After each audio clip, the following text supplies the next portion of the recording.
Today we are going to see tax deducted at source, TDS. When the TDS requirement arises at the time of payment or at the time crediting the account of payee, whichever is earlier, which is at the time of payment or at the time crediting the account of payee, whichever is earlier. Normally like this only actually. But in following 7 cases, TDS deducted only at the time of payment, which is salary under section 192, EPF payment under section 192A, dividend under section 194, winnings under section 194B, BA 194BB, maturity of life insurance policy under section 194DA, compensation on compulsory acquisition of property under section 194LA, cash withdrawn from bank section 194N.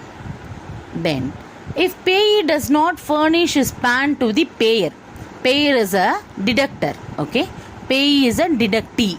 So if payee does not furnish his PAN to the deductor, then the TDS rate shall be respective section rate or 20% rate, that is rate as per respective section or rate at 20%, whichever is higher. This is set by section 206 EAA. Normally it is also like this only, A or B, whichever is higher, which is rate as per respective section or rate at 20%.